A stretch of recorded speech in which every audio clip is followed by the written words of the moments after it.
Good afternoon, everybody. um, I'm pleased to be here to talk about the hardware. I think there have been a few talks over the last couple of days about content, where to use digital signage, how to use digital signage. I'm a display guy, so I'm going to talk about the hardware side of digital signage, and particularly I'm going to introduce you to the LCD Monster. So I'm going to tell you about my company very briefly as an advert to pay for me being here. I'm going to introduce you to the LCD Monster, talk about some of the alternatives to LCD and issues for LCDs in digital signage, and then I'll conclude. So should be through. So my company Mecco was established in 1994. We had our 20th birthday last Monday, so we just had a birthday. We're independent display researchers and analysts specializing in flat panel displays. This is our recent client list, but we've dealt with almost everybody at some point in the business. We have a newsletter, Display Monitor, which we've been doing for 20 years every week. Personally, I've written about 3 million words on displays over the last 20 years, and the newsletter's published about 9 million, so we know quite a lot about what's been going on. We also do market research on the European markets for monitors, public displays. We run events, we consult, anything for money, as long as it's to do with displays. And we're the European partner of MPD Display Search, which is a global analyst which specialises in the supply chain LCD factories. And quite a few of the bits of data that I'm going to show you today are from our partner Display Search. So the LCD Monster, I think this is the Tintenfish, somebody told me. The LCD Monster's very greedy. The LCD Monster wants everything. Now, if we had a bit longer, I'd have a bit of a competition and get you to guess how many LCDs are in each application. But if you look around at the world of consumer electronics, almost every consumer electronics application uses an LCD. If you take notebooks, I think this year there's about 180 million notebooks which will be made with LCDs. Desktop monitors is not far off. It's about 170, 180 million this year. That's 350 million. Of course, TVs are all pretty well all LCD now. There's a few PDP and others, but very few. So that's probably about another 200 million. So we talk about those as typically large area displays. So that's about 550 million large area displays. And of course, you then have smartphones, well, as 1.3, 1.5 billion of those made every year. So we're talking about 5 million a day. That's a lot of LCDs. In fact, there are companies in the smartphone display business that you won't have heard of that make 1 million LCDs a day. And 1 million of anything in a day is a lot. But these are complex devices, high technology devices. Tablets, of course, that's another couple of 100 million. iPods and media players is, I don't know how many million that is these days, probably only 30 or 40 million as smartphones are killing them. Digital still camera, every camcorder has an LCD on. GPS is an automotive. There's about 100 million displays go into cars every year. So, and finally, there are digital signs, and there are several million of those, 2 or 3 million.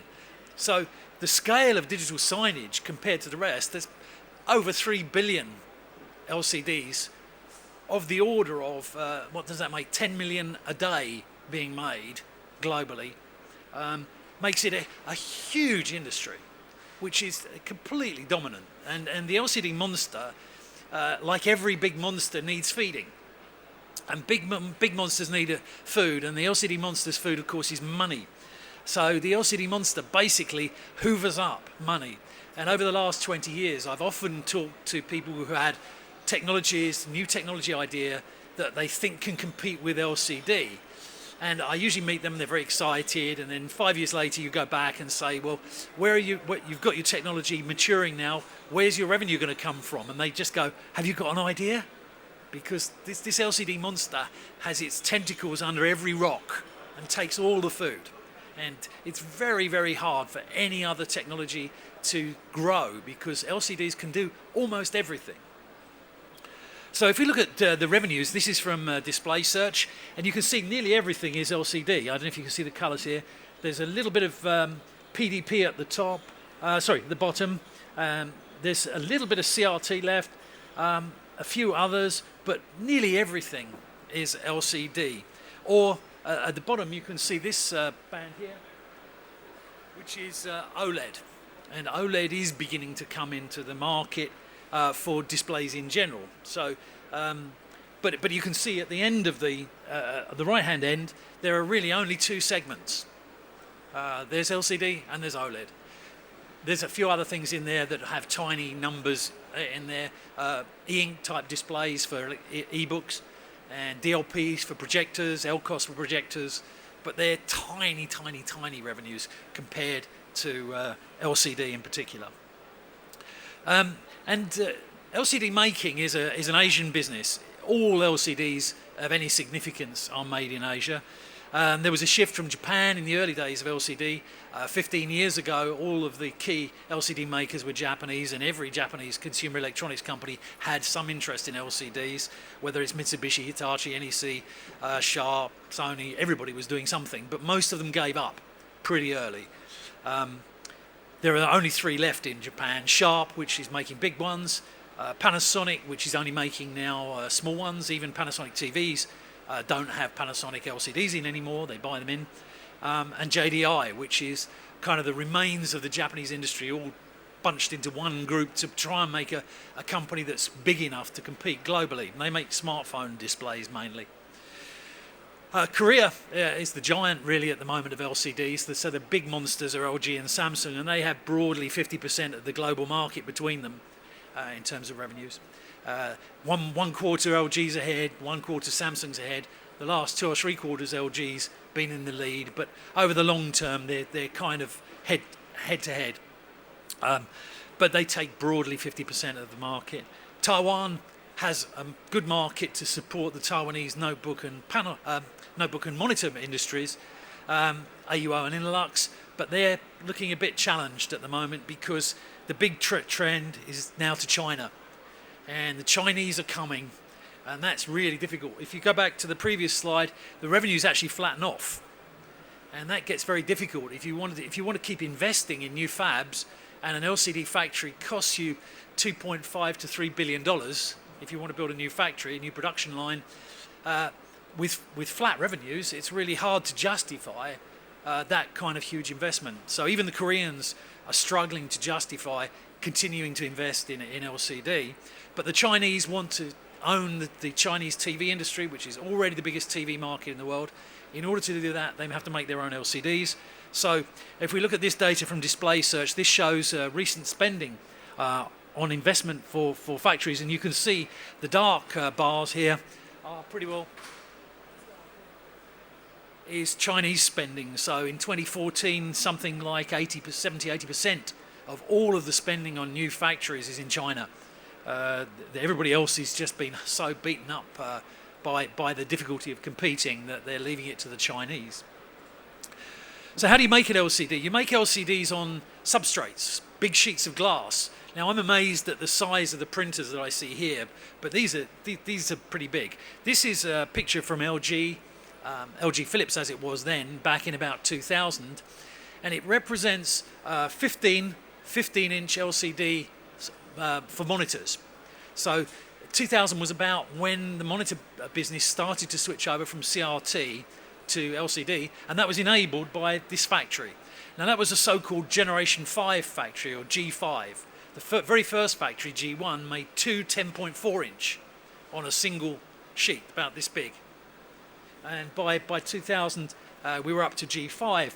But in 2002, LG Philips, came out with the first G6 fab.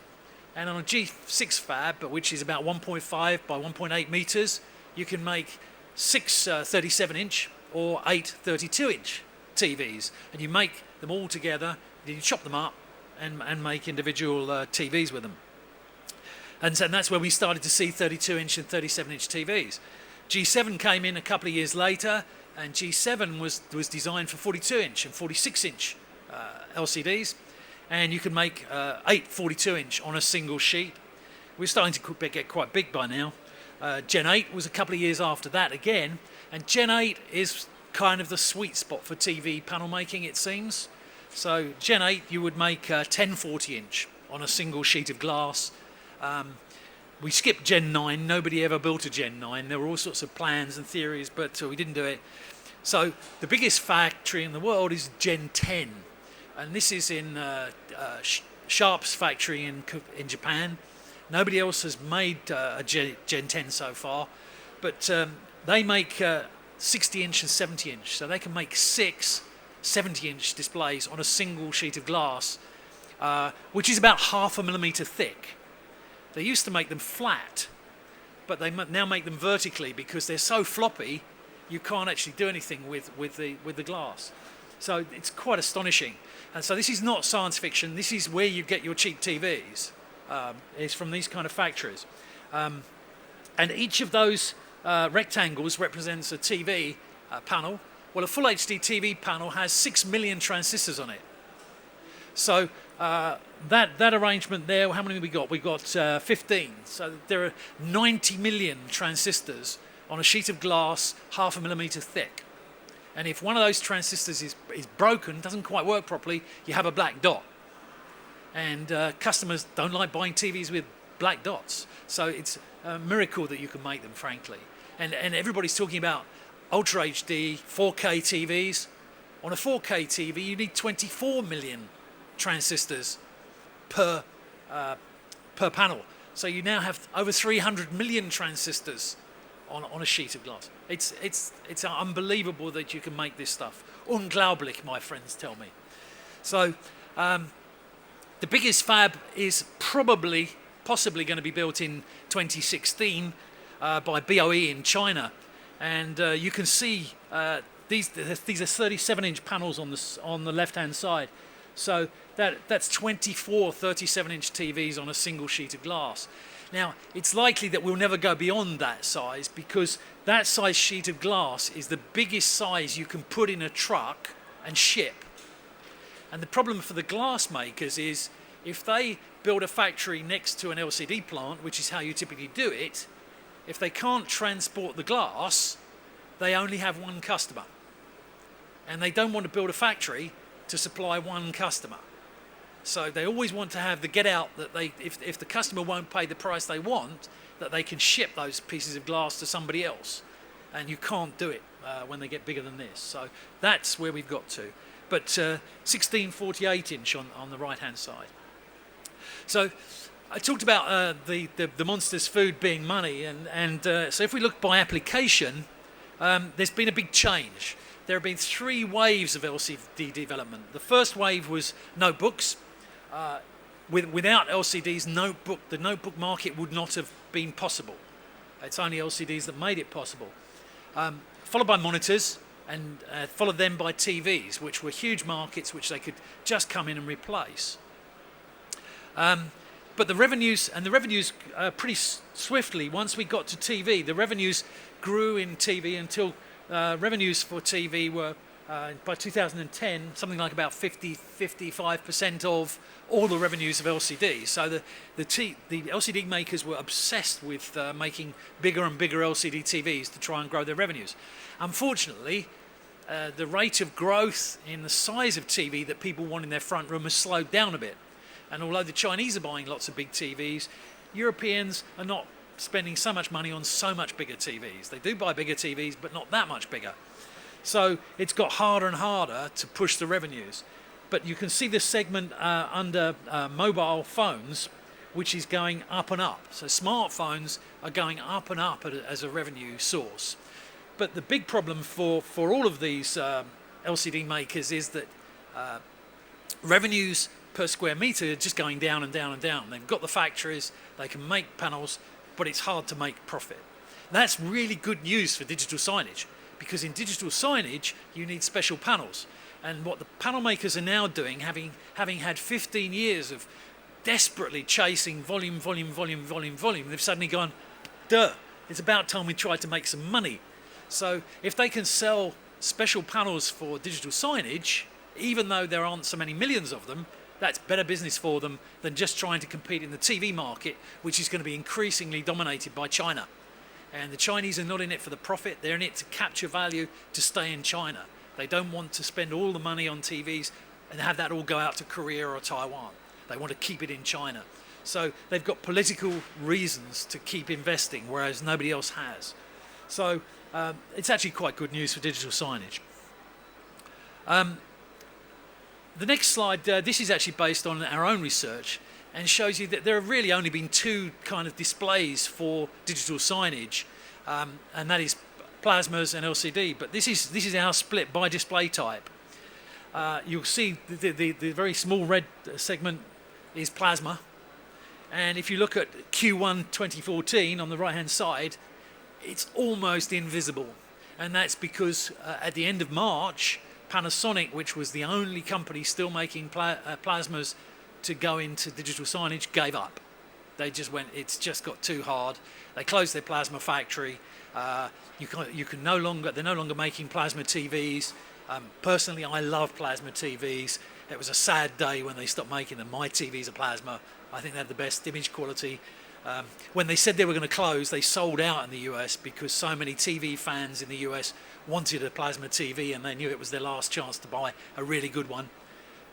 So if I look at the next slide, this is European sales of PDPs for digital signage, which has dropped from over 3,000 2 years ago to about 300 in the last quarter, and that's the last time I think we're going to print that graph. I don't think there'll be any in Q2. That's it. Game's over for PDP. So the LCD monster has killed PDP, and the fundamental reason for that is that PDP could only do one thing. You could only make big TV panels with PDP. It used too much power to be portable, and you couldn't make small dots with a PDP. LCD, you can make small dots, so you have lots of high resolution applications, but PDP couldn't, and that's what killed PDP. So what are the alternatives for public displays? There are really not many. OLED is a very exciting technology. It's been around just as a matter of interest. Sony showed a sample OLED, which they said in 2003 at a US conference called SID, and they said that by 2005 they would be in the OLED TV business. Last week they said they'd given up development. So 9 years after they were due to be shipping production, and to be fair to Sony, they did ship some 10 or 11 inch OLED TVs a few years ago. They were only $2,500, but they did ship a few, but not many. They've given up, and OLEDs are very difficult to make, very, very difficult to make. I can't begin to explain in a talk of this time how difficult they are to make, but believe me, OLEDs are difficult to make, and that's the attraction. The problem for Samsung and LG and Sharp is that they simply, LCDs are just too easy to make, because there are too many people, too many companies who know how to do it. So if you have enough billions, if you have $3 billion, you can go and build an LCD fab. There are enough engineers, there are enough material suppliers, enough equipment suppliers. You can just build one. It's not difficult. And India's looked at doing it. There was even talk of building an LCD fab in Italy about 7 or 8 years ago. Didn't happen, but they're almost impossible to make in large sizes. Now, Samsung and LG are making, or LG is now making OLEDs in 55 inch for TV. They're making very few of them. They're throwing most of them away. They reckon to be making about 20% yield. So out of 100 that they make, they throw away 80 because they just don't work. So they're very expensive. Samsung 2 weeks ago said, that's it. We had a plan to start building a huge multi-billion-dollar factory to make OLEDs for TVs. We're not going to do it for now. We'll come back to it later. But they've been trying for a number of years. But the reason they want to do it is because precisely it's too difficult. If they don't, they just get chewed up by the Chinese, driving costs down. And for digital signage, OLED really is going to struggle because a lot of digital signage applications need quite high brightness. And again, for technical reasons, I haven't got time to chat about, but anybody wants to catch me afterwards, happy to go through it. It's going to be really hard to get higher brightness than on a TV out of OLEDs in the near future, in the next few years. So LCD pretty well can beat OLED on there. The other one that's coming down from a different angle, OLED is coming up from smartphones. You know, Samsung has approximately 90% of the global market for active matrix OLEDs for smartphones. But coming down from the other side is LED. So the kind of thing made from discrete LEDs, as we can see on the wall over there. Individual LEDs mounted, and the kind of thing used in Piccadilly Circus or Las Vegas or any of the big outdoor screens that you see. Now that technology has been coming down, the LEDs have been getting smaller and smaller and closer together, and they can make very bright ones. So they can make quite good resolution. People are talking about 1mm, 1.5 and 1.9 millimeter pitches now in production, and brightness can be very high. So it's starting to come down. It's quite interesting. So you could make a full HD, like an HD TV, at about 150 inch on current 1.5mm pitch technology. The only problem is that would cost you about 150,000 euros at today's prices. So making a 150 inch TV, it's just not going to be economic at the moment. So you will see them in very high prestige locations and at special events. They really very bright, fantastic image quality.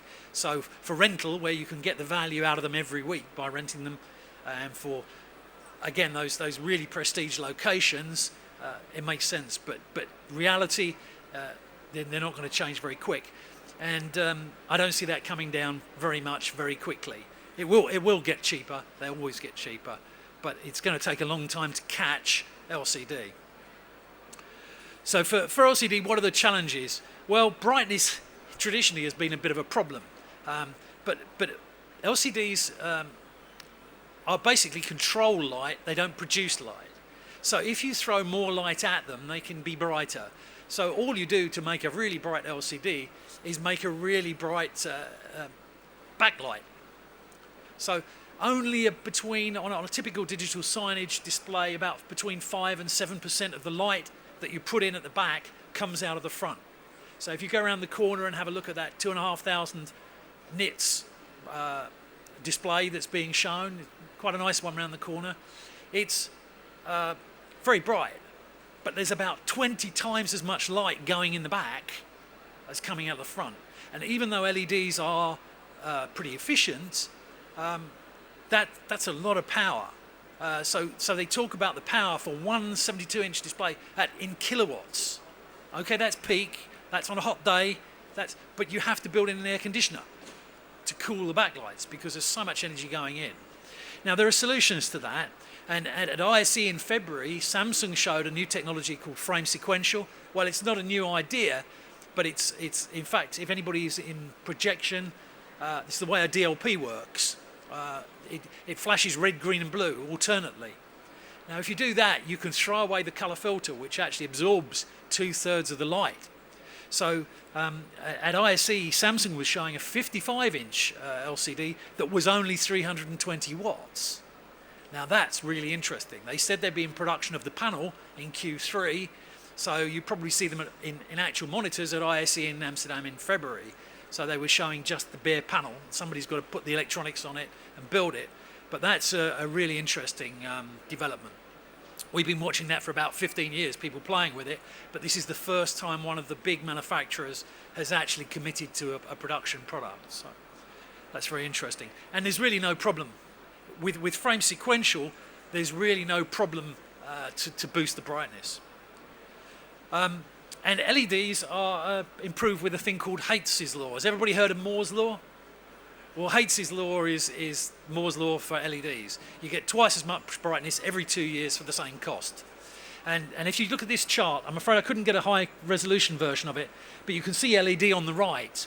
We've had lots of what we call the glass and metal technologies. You know, transistors beat valves back in the 60s, and then LCDs are beaten CRTs in the noughties, and that's another glass and metal technology. And bulbs fluorescent is going to be beaten by semiconductors. That's another glass and metal technology that's going to disappear. And we're going digital. And you can see the change in the speed of improvement from the glass and metal technologies very slowly get better. You suddenly go digital and you rocket up. So as the LEDs get more efficient and there's less heat for the same brightness, it just gets easier and easier and easier to make high brightness LCDs. Other challenges, the real one is size. There have been people talking about making 100 and something inch LCDs for years, probably 10 years since I saw my first 100 and something LCD, and nobody's really pushed it beyond 105, 110 inch. And the real problem of that part, there's a problem with manufacturing, because if you're making lots of small ones and you get a bit of a problem in one corner, you throw away one of the small ones. If you make big ones and you get a little problem in this corner, you have to throw away the whole thing. So there's yield problems, but there's also a serious technical problem, which is in order to get an LCD dot to be exactly the right color, you've got to get a very precise voltage to the middle of the glass using transparent conductors in a very thin line. The line has to be very thin and it has to be transparent because the light's going through it. And that's really difficult. You get into capacitance problems and driving problems. So nobody has really broken the back of those driving problems. Samsung's bought at least one company that I know of a few years ago because it thought it had the solution. I haven't seen any breakthroughs, so presumably they didn't have the solution. But that's a real challenge, and there's no evidence that they can go beyond about 110 inch.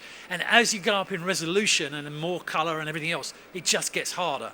So every time they think they can get it a bit higher, then somebody says we need more resolution. That means you've got less time. Your problem gets worse again. So they just can't seem to get past there. Another challenge is getting to high resolution. Everybody in TV and in many applications is talking about Ultra HD and 4K. That's a no-brainer, especially in digital signage. LCD makers are already making more than 500 pixels per inch. There's an LG smartphone later this year that'll have 2560 by 1440, I think, on a 5.5 inch.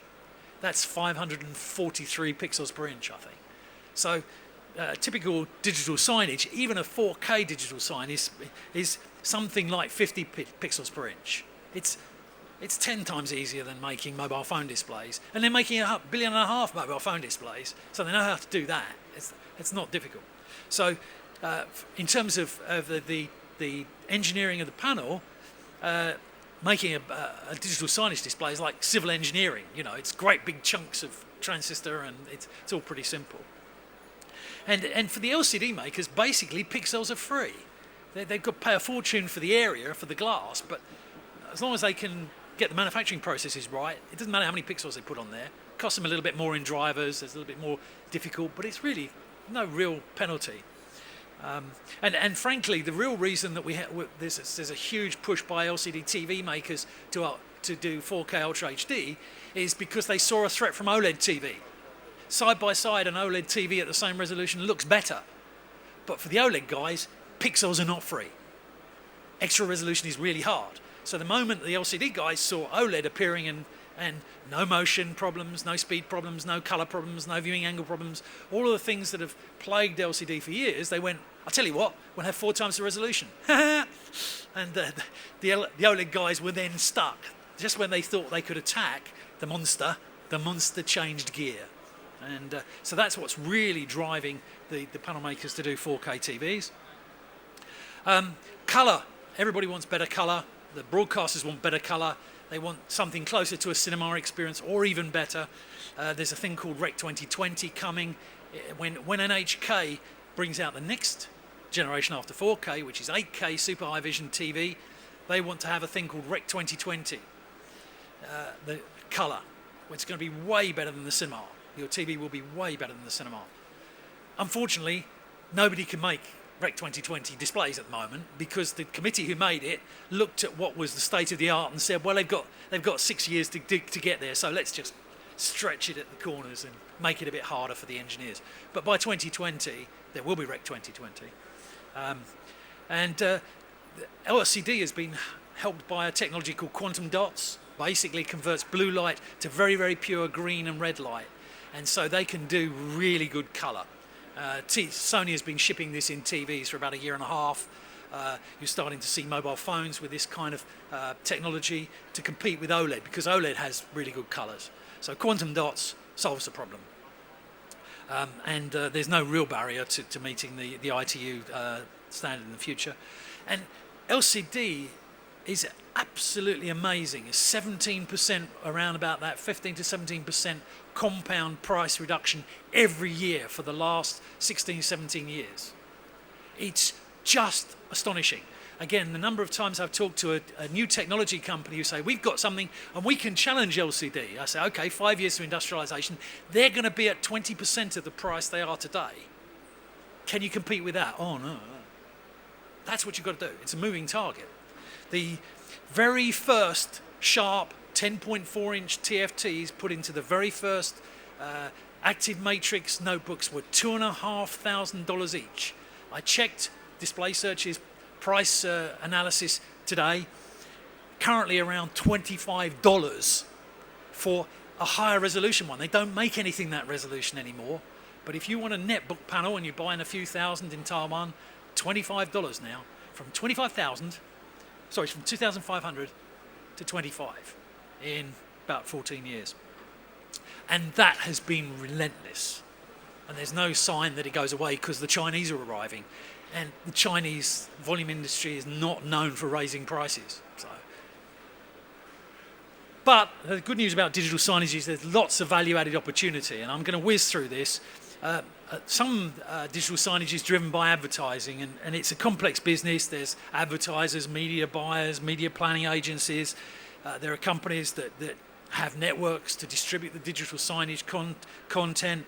For that, you need software, you need professional services, you need content, you need people to create the content, maintain the content, update the content. You also need some hardware. At the bottom left-hand corner, there's some hardware that you're going to stick on the wall that people are going to look at. But even when you look at the hardware that goes on the wall, there's a lot of hardware. So you've got the display itself is only one part. You've got to have a PC or a media player, although increasingly the displays now have integrated media players. The kind of technology that's in a smart TV was introduced into digital signage last year by Samsung. This year a few more people have got it. Samsung's already onto generation 2, quad-core processors in there. So, but you need to distribute your video, you've got to get that round, you've got networking, you've got cabling, you've got installation. Putting a digital signage in a shopping mall has all sorts of costs which are higher. You've got maintenance. It's not untypical to be paying 10 to 12% of the value of the installation in maintenance for these kind of hardware, which upsets the panel makers and the monitor makers. Typically give 3 years on-site maintenance included with the product, and then the integrator will typically go and charge the user 12% for that, so it's 10 to 12% if they can. So because of course they have to go out on site. They have to do it at probably funny hours. If you've got a 70-inch display, you can't have one guy go out because he can't lift it. So there are reasons, but it's a complicated business. You've got to put you've got networking. You've got to put the display on the wall. It's a fragile, heavy-ish piece of equipment, and it'll break if it'll fall. So it's all got to be mounted. That costs money. You've got power, obviously. So one of the frustrations for the digital signage market for the display makers is, even though they're reducing the price every year by 15% or so, it doesn't drive the market because there are so many other factors in a project. So one thing that's really important is, in the end of the day, saving money on the display doesn't really help you very much on the project. If you're the integrator, it might make you a bit more margin, but it's always a false economy to try to save money on the display itself. Don't try to use a TV or something that's not designed for it. I didn't talk about one of the things that LCD guys don't talk about, which is image sticking. Plasma was famous for burn, where you would get patterns actually burnt into the screen, and that is a kind of a burn. Again, I haven't got time to go through the details.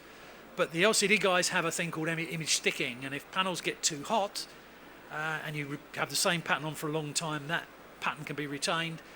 There was one famous brand that literally gave up the digital signage business in the early years because it didn't understand, and it gave, I think it was Geneva Airport, but I may have got that wrong. It's a long time since I've told this story.